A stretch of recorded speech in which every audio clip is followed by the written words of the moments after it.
email out suggesting some dates Yes, for the for ideal model working group. After I would have, I guess, presented or shared the information from the documents that was emailed yes. before. I just Yep. wanted input about that, so then that can kind of help guide us, Sure. at least it's in planning. Yeah. Couple things with that. I think you had the nut of it right, and I believe I wrote back to you on that saying yes, we do want to create we do want to recommend creating the position. The second piece with that is to build the model to propose a way to leverage the existing investments in technology the city already had. If I recall specifically, and Martin, you're going to recall the network of this, I think, better than I. When we had the guests in from the county, they talked about the free net that used to exist in the city. Yeah. So basically, that free net is still out there, but the technology, but it needs to be updated. Correct. Right. Right. Yeah, I think like I had in my notes, like he was saying that it'll probably cost like, at least like $10 million to probably just get the antennas like updated For the existing net. I don't recall that. I thought he said it would be 10 million to do a basic network if we were self-starting, but not the I'll existing. check my notes again. But Yeah, no, let's go back through because definitely we have that. Diana, that is one of the videos that's out in the file. Okay. Jess, I think that was the November. Was that October, right? Was it? Yeah, it was October or November. I thought it was October. Okay, Yeah. I'll look back and reference that. Okay. But I think that makes sense because Okay. if we can basically, it's a crawl before they walk before they run Type approach. Right. Right. I mean, the fact is, can the city ask for 30 million from party to be named later? To start up a fully new network, yes. But a proof of concept pilot at a minimum would go a long way to help with that. So they have the light pole project that they're doing with the sustainability committee that's going to have Wi-Fi nodes on a limited amount of poles along the Pearl corridor. If I remember correctly from that presentation. And they have a grant for that now. So if you take that and you link that with the freenet that needs that needs to be upgraded, you have a slightly slightly bigger pilot on which to propose for a grant to upgrade the equipment for a new person hired by the city to manage the external the external facing the external facing IIT to coordinate the broadband piece so that we don't bury the existing IT team the city has, which is limited in size and mostly focused on the internal setup of the city. Mm-hmm. To me, that would seem to be a good stepped approach. So that would be our sort of our phase one. Okay. Create this, and then what we had proposed before would be a phase two. Okay, if this works, we look to expand this outward and upward. We need to think about that, how that would look. But I do think we need to have a point person in the city government. Right, to facilitate it. Yeah, because if you don't have that, you're not going to get anywhere. Yeah, I agree. Just get lost. Right. I mean, if these people are doing an RFP, if they're doing that, you want someone that has both, basically you want to be a team of people that have both tech skills and has access to the RFP running skills. So they'll probably need a lawyer, that as well as an IT person assigned to that office. So let's think about what that office and its staff at a minimum would look like. All right, so that legal background is a component as Sure. well, Yep. right? We may want to what we may want to do, Luke. You're Luke and Jess as two of the internal people. Yep. I'm thinking about skill sets that we might want with that type of office. As I said, lawyer certainly, tech skills certainly. Trying to think of any other pieces that they need. Grant writing.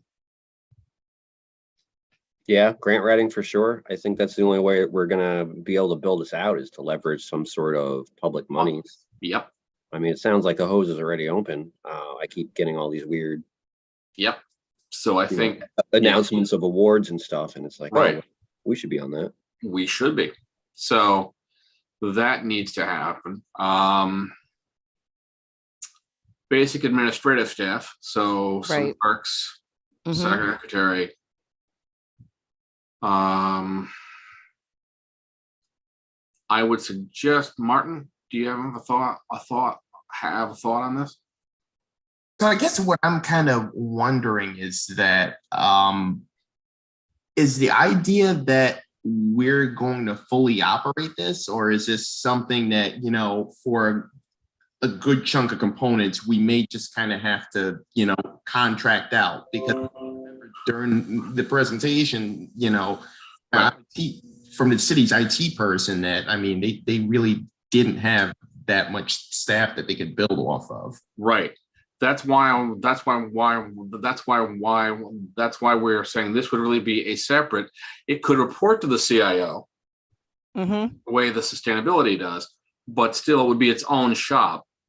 And I think the thing is, the short answer to both parts of your question is yes. It would actually be a mix of both.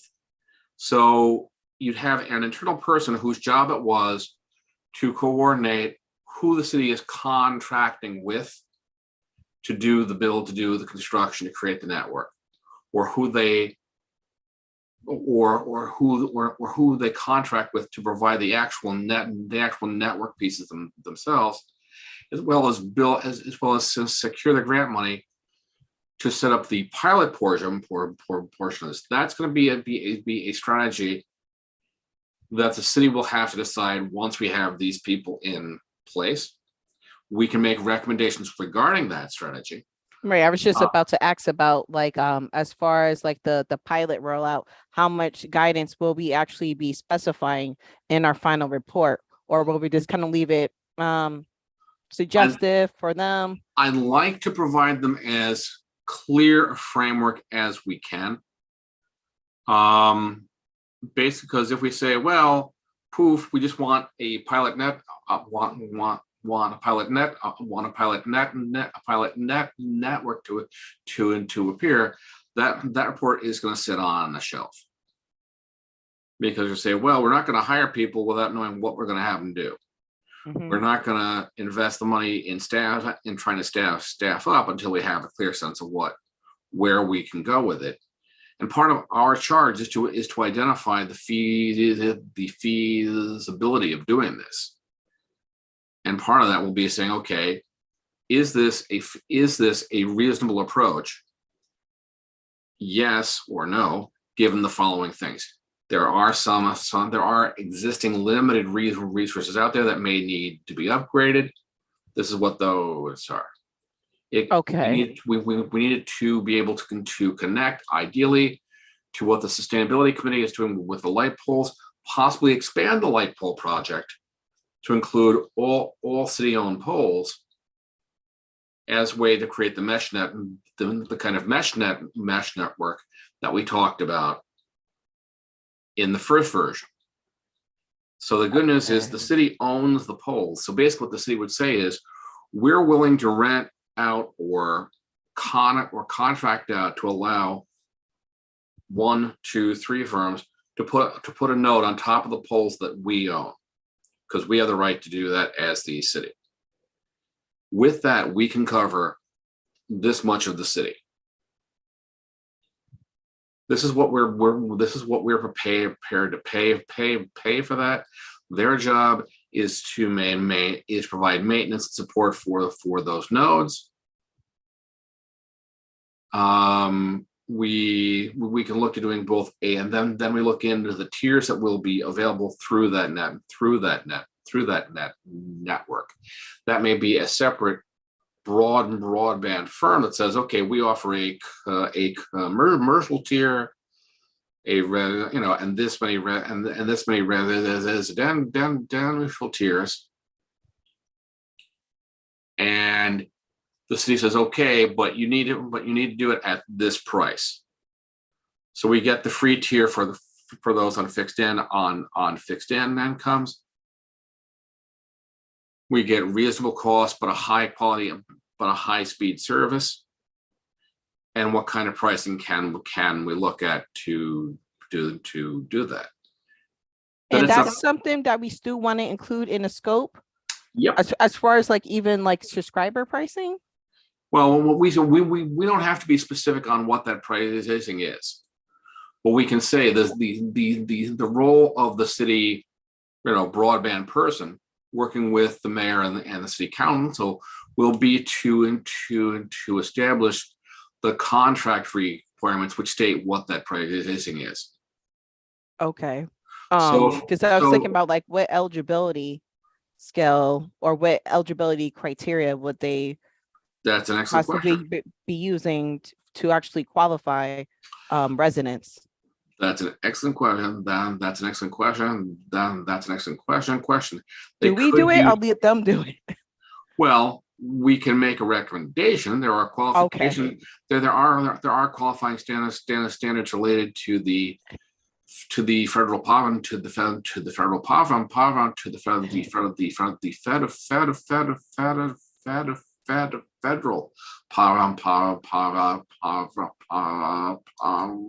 rate to qualify for certain benefits.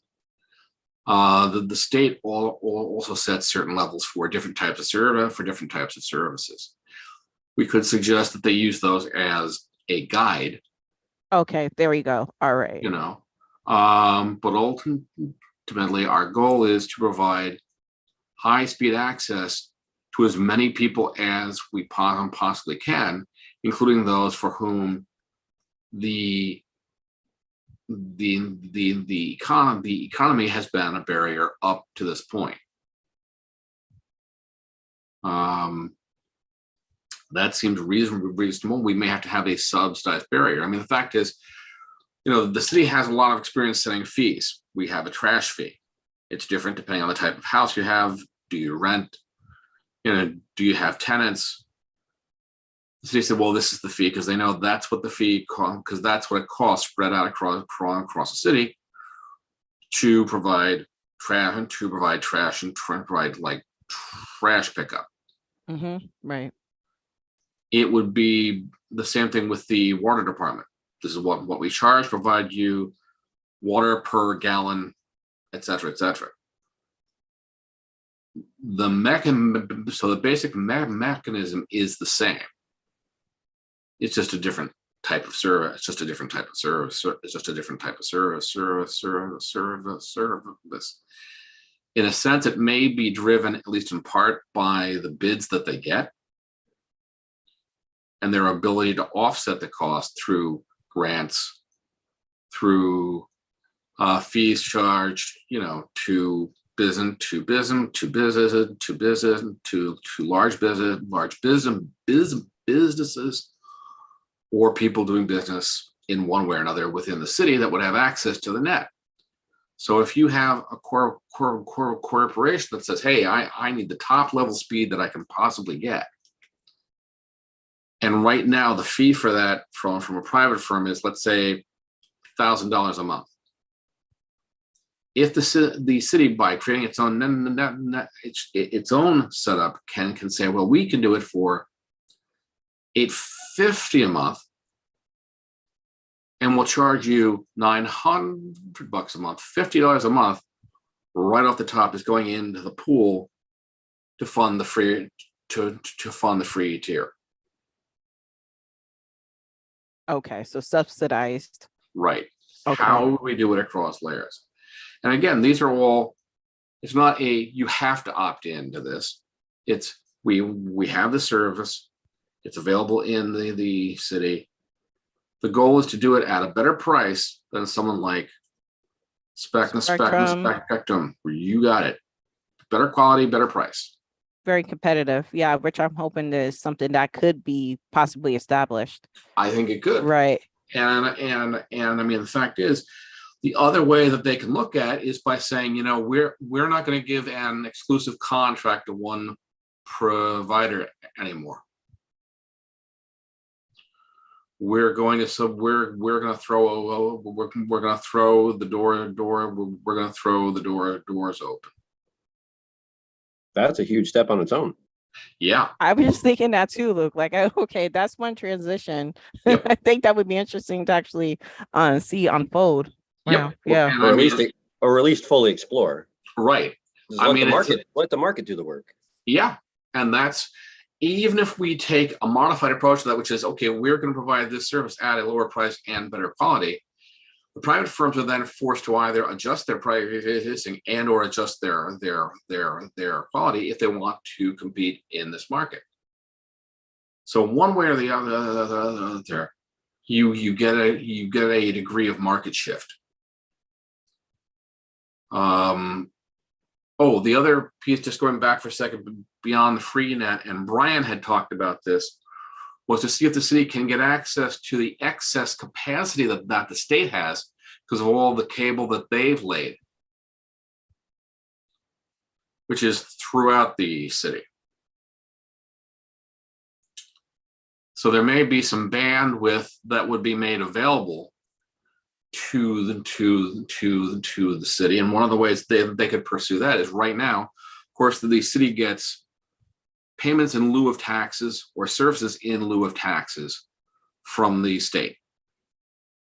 This could be added to the list of services in lieu of taxes from the state. So in addition to the 12 to 15, in addition to the 12 to 15 million a year that they give to us as part of the as part of Cap City funding, say, well, you already have this cable and you have the bandwidth and you're not using it. We could really use that. I have no problem with the concept. I'm just not sure if we really want to touch, like, that, capital city funding stuff, because. Well, no. It would be clear that this isn't in place of, this is in addition to. So that would be, and I think really, if there's a time to do it, this is the time. I mean, because the new governor is pushing a lot of tech initiatives. And if it were new cable, I'd say, okay, that might be a thing, but it's not. It's existing bandwidth that they just don't use. Worst that they can say is no. But I think Fair enough. Right, but as with any other type of any other type of grant or contract approach, the city needs a point person to coordinate the ask. So that brings us back to our to the core part of our proposal, which is you need an office of municipal broadband and a coordinator with the staff needed to make this happen and keep pushing this ahead. I mean, when they created this commission, they specifically precluded any real decision-making authority from the commission. That's not our charge, but it should be somebody's charge. Mm-hmm. Right. So, we now have a we now have a department of neighborhood relations. Basically, we have a police commissioner now. We have a sustainability committee. This is a reasonable pearl to add to that particular thread. But I think that would be supported. I think we could make a case for that. Also, the advantage would be that we'd be the first city in this area to do it. So the mayor would see it as a way to lead the way and refocus attention on the city as a tech hub towards a smart city approach. And that makes perfect sense. Yeah, I agree, because I don't see no other way realistically how else this execution could actually be carried out. Nope. There has to be a point person in that office to I actually follow agree. through and make sure things don't slip through the cracks. Because like you say, we know that things get proposed and just sit right there on somebody's desk or on the shelf. Yep. Right. And I mean, the other thing that this person can do is they can be the ombuds person with different groups throughout the community that the city wants to partnership with, like the schools, like the library, like the downtown bids, like the uptown bids, like the Lark Street bid. And say, okay, let's bring these people together. So basically, you give the person, you have the coordinator who is a city employee. You could have the equivalent of a community accountability board made up of representatives from the partnering organizations to coordinate joint efforts to provide this service to the city. It encourages buy-in. It improves their image as, look what we're doing to help out our city, improve our ongoing value. And it takes some of the risk off of the city, it's off of city government itself to make this happen. For this accountability board that you just suggested, Yeah, is it more governance or advisory? it's more of an actual joint governance approach. Okay. There's an actual name for it. In our which city code that we use? No. It's Okay. it's part of the latest smart cities data governance literature. Okay, I'll look into that. I actually got a thing out. I'll see if I can send that out to you all. Because actually I was looking at it this past week for a completely different thing. But basically it's a community and city and private sector partnership model that basically is used for smart city development. And it works extremely well. And as I say, it does all of those things. It mitigates risk across the board, allows them to leverage the skills and benefits of a broader group of people, and at the same time allows them at least a limited say in what they can do with the piece that they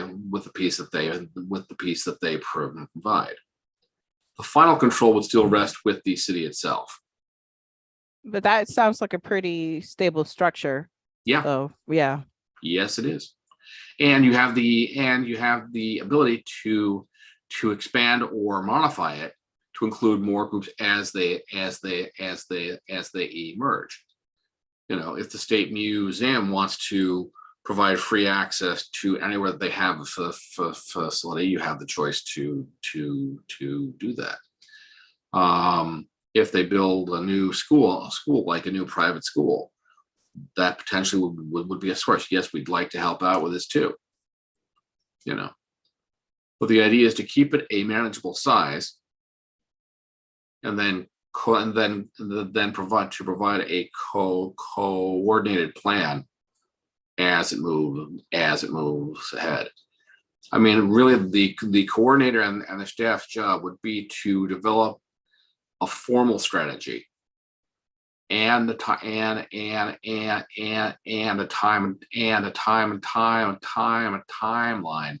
for each phase of this.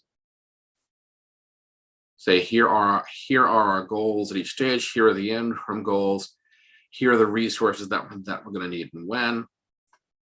And then, if that's signed off on by the mayor and the city council, then they're off to the races. It's a good model. It's a basic data governance model. But so I think if we can do that, that would be good. As I say, I think we really need to get some working sessions going. I'm going to try and plan a couple with the benchmarking teams so we can start to pull and see which communities have this type of in-house coordinator, so we can get a scope of the skills and responsibilities.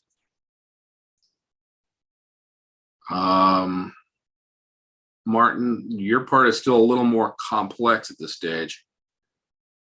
I could see if I can set up a meeting, for early next month, because I kind of want to, build off and talk over, some of these ideas, because Sure. I think some of them can be as simple as, okay, basically researching potential salaries of, Yeah, that's the piece that I was thinking could be done now. Yeah. We look at people with like what we're paying the sustainability coordinator, what we're paying the commissioner of the neighborhood agency. That might be an interesting one to do, because if you look at the structural model that they're using for that new city department, that might be a useful approach for this as well.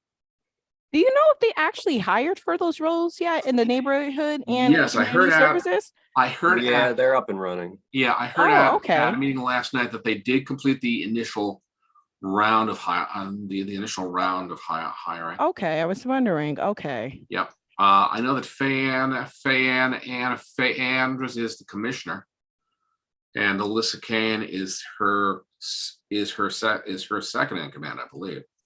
Don't quiz me on structure. I just know I've set up a bunch of users over there for. Yep, you had to set up. Yeah. But they did hire these specific neighborhood coordinators that they were looking for. And as I say, it's an interesting model. I don't know if we need to be as extensive as theirs is, but it would be a good basic structure to look at. And then we could fill in, okay, what would these titles do? What would these titles do? So that we could give them a clear expectation of what the initial cost would be.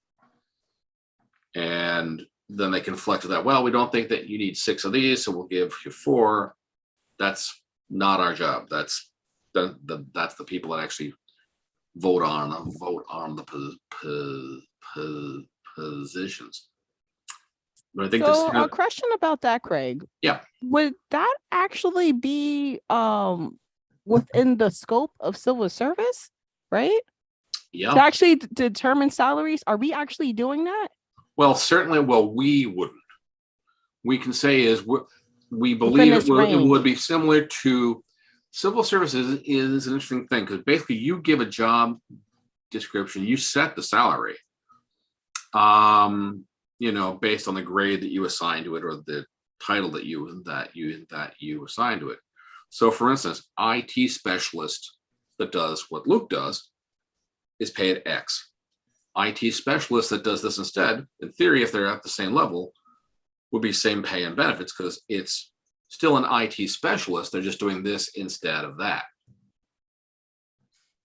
So that's one way of doing it. The other thing is you create a new title You say, well, we're requiring different technical skills for this than the internal IT specialists. That's why we would pay them more, pay them less. You know, depends on how they do it. But certainly most of the first line titles would I expect be civil service titles. Commissioner like that might be like a like an MC title, subject to the whim of the mayor, as part of an executive budget agency or role. They may be are attached to the CAO or part of the Commissioner of Administrative Services, depending on how you see the role. So if it's primarily finance and grants, you might go the administrative services way. If you see it as primarily technical and contracting, you might go the CIO way, with close cooperation between the two areas. With that many variables, do we actually want to take on that burden? I don't think we'd really be taking on that burden. I think we don't need to get down in the weeds. Okay, yeah. I'm saying is, that's how I'm feeling. Right. Okay, what we're saying is, right. we suggest that you do this. Who they choose to assign it to, right? That's not our problem. That's I didn't want to get too nitty gritty. I'm like, no. Okay, no, right. Not unless they really ask us very nicely. And even then, I'm not sure that would be a good idea because we are a fairly small group, and there are internal, well, I think this person should report to me. I think this person should report to you, kind of spats that do occur. And we don't want to get in the middle of that. That's not our headache. I do think it makes sense to take a strong look at assigning it to the CIO, because right now they really need more help there on a lot of levels, and it would, I think, raise the profile of the IT part of city government. Right, and I think that would be shared resources too. Yes, I'd say possibly. I mean, Luke and Jess, if I'm right, are you guys still at what, 4 or 5 people max? Right now we have 5 people. Yeah, for a city of nearly 100,000 people, and a city government that's for the employees of city government. That's the current. Right. Yeah, that's roughly less than what, 5% of the total size of city government employee workforce. Yeah, that needs just one man's a pen, one man's a pen, and that should seriously be made bigger. I mean, from my understanding, there have been postings and they're actively. It's just trying to get qualified people. That's the tough part. It's a tough market right now.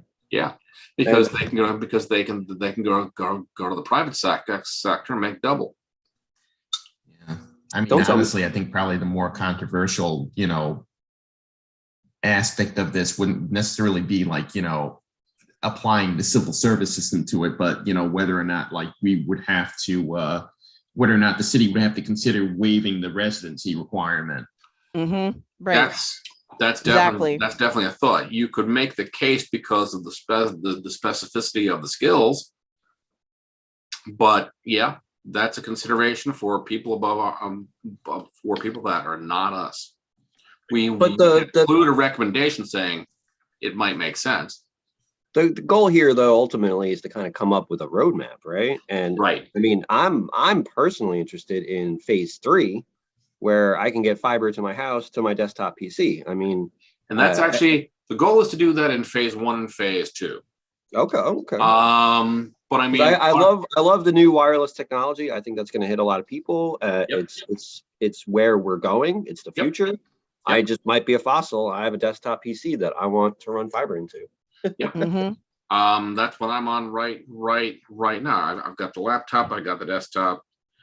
To me, I would love to have the ability to have that high-speed fiber, but If I could pay what I pay Spectrum right now for fiber, you I do think it. I think you'd turn a profit in city government with the amount of people that would pay that. Yep, Mhm. I think that's true. Right. I agree. And the other Well, thing, it's a lot of work, but right, the other thing which we need to think about, and Martin, add this to the list of employees to include and try and factor for. Now that we are talking about a thing that is potentially external external facing, and which provides access to a much larger group of people. Someone to coordinate the cyber security for this is critical. Critical. Oh, yes, especially Yeah, you do not with want it getting government hacked agencies. and Correct. and sending it and sending malware out to all the homes of anyone that's hooked into the net, that's hooked into it. That would be very, very bad. So part of that will be the actual cybersecurity of the network itself. Part of that would be cybersecurity training on a basic level for anyone that contracts with the service. Here are the basic protocols. Here's what that looks like to keep us all safe. You know, you don't hand a toddler a loaded gun. There are reasons not to do that. So this is a way for us, for the city, to raise its cyber awareness profile at the same time. And the good news is there's a lot of grant money out there for that as well. Yes, I see that as well. Right. Sure. Yeah. So, and that may be one way to give an added incentive to the state to allow us to use the access band and bandwidth that they have. Because cybersecurity is a big state priority right now. Working with cities across the state, ours being one of them. You know, they now have the new ops center that they're trying to expand the ops center in New York City, which includes us. So it'll be a way for us to try and appeal to them on that level as well, and get states buy-in for a service in lieu of taxes, on top of what they already give the city. Again, it shows that they're a good and willing partner to an upstate city in which they spend a lot of time, which would be good. I think that's all I've got. But yeah, I think if we can, I think March is going to be a critical month for us starting to work on these pieces. And then April, we sort of start sharing drafts would be good. Okay. And then, Right. and then if we can, we do some outreach to the public May into early June before we send out the final report at the end of June. I think that's a good timeline. Yeah, it's doable. It's a little tight, you know. But I think that we can give them something that they can work with, that they can really do some good work with. And that's really the goal. I don't think is there anything that anyone can think of that we might want to add to it, clarify? No? Okay. No, I think we definitely talked out a good portion of information. So I got my marching orders. Okay. And got some homework to do. Right. Me too. I gotta get Josh and Ed rolling. Martin, as I say, I think you made a good point that the salary stuff will be a good start. Then we can start to work the other pieces in, Definitely. you know, so that you're not buried all at once with, oh, here are these 30 million questions about money. Because we know there's going to be a lot of questions about the money. Oh, yes. Yeah. That will happen. All right. Also, I'd like to get this in so that you're not contending, so that those that have to aren't contending with state budget while trying to get the final draft of this done. Because that will not be fun. And it already looks like a very tough state budget season. So maybe the toughest in years from what I'm hearing. So I think that is it. Does anyone have any questions about anything at all? Upcoming meetings? Nope. Okay. All right.